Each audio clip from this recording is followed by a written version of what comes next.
নমস্কার, তোমরা সবাই কেমন আছো? ঘরকন্যা রিম্পা চ্যানেলে তোমাদের সকলের স্বাগতম। তো আজকে আমি সুন্দর করে সেজে নিয়েছিলাম, কারণ আজকে আমাদের বাড়িতে রান্না পুজো। তো আমি বাইরেটা যেয়ে দেখলাম আকাশটা খুব সুন্দর দেখতে লাগছে, বেশ মেঘ ভেসে ভেসে আছে। আর গ্রাম বাংলা মানে চারিদিকে সবুজ, এখন ধান রোয়া হয়েছে, তো খুব সুন্দর লাগছিলো বলে একটু ভিডিও করলাম। আর এই গাছগুলো রাস্তার পাশে আমি লাগিয়েছিলাম, দেখলাম কি সুন্দর ফুল এসে গেছে। তো এখানে বন্যার জলে নালা, পুকুর, জমি সমস্ত কিছুই ভরে আছে। আর আমাদের পুকুরও ভর্তি হয়ে গেছে, দেখো জলের রং পুরো কালার চেঞ্জ, একবারে পুরো হলুদ হয়ে গেছে আমাদের বাড়ির বাইরের দিকটা এটা। এরপর আমরা দেখাবো আমাদের বাড়ির সামনের দিকটা। দেখো আমাদের বাড়ির এটা সামনের দিক, আমাদের এই দিকে ভেতরে ঢুকতে হয়। তারপর আমার আগের থেকে সবজিগুলো আমি কেটে রেখেছিলাম, সেগুলো তোমাদেরকে দেখিয়ে দিচ্ছি কী কী সবজি কেটেছি আর কেমন করে কেটেছি। যেহেতু আমাদের বাড়িতে রান্না পুজো, তাই সেখানে অনেক রকম সবজি শুধু ভাজা করতে হয়। 5 রকম, 7 রকম, 9 রকম, 11 রকম, যে যত রকমের পারে তত রকমের ভাজা। আর মেনলি হচ্ছে শাক ভাজা, এটা করতেই হবে। আর এই আমড়া দিয়ে টক এবং আমড়া দিয়ে ডাল, আর কুমড়ো ভাজা, আর ওলের বড়াটাও করতে হয়। তারপর আমি নুন হলুদ ভালো করে মাখিয়ে নিয়ে এক এক করে সমস্ত সবজিকে আমি ভেজে নেব।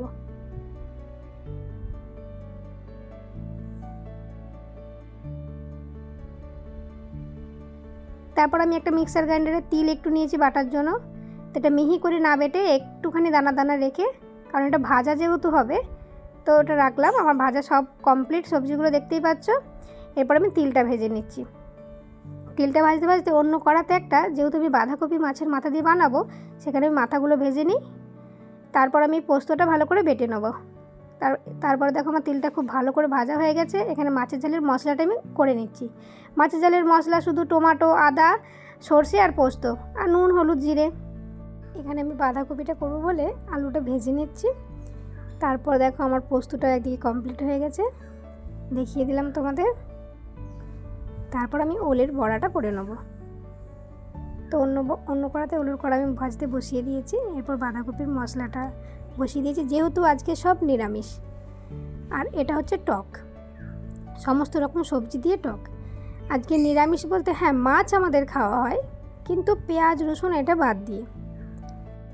তো কার কার বাড়িতে এরকম রান্না পুজো আছে? অনেকের বাড়িতে হয়ে গেছে, আবার অনেকের বাড়িতে আজকে আছে, সেটা জানিও। আমার ভিডিও তোমাদের কেমন লাগে সেটা জানিও। যেহেতু মাছের মাথা দিয়ে বানাবো, তাই মাছের মাথাগুলো আমি খুন্তি করে ভালো করে ভেঙে রেখেছি। আর আমার রান্না কমপ্লিট।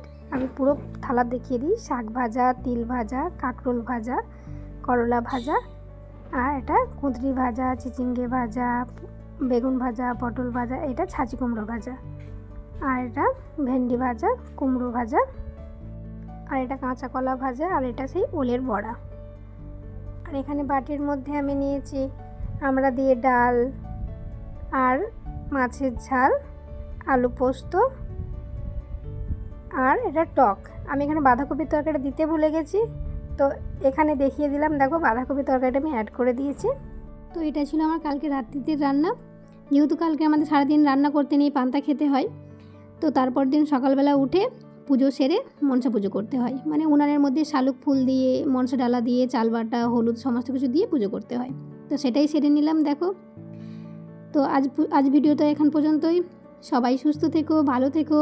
দেখা হবে আবার একটা অন্য ভিডিওতে। ততক্ষণের জন্য টাটা।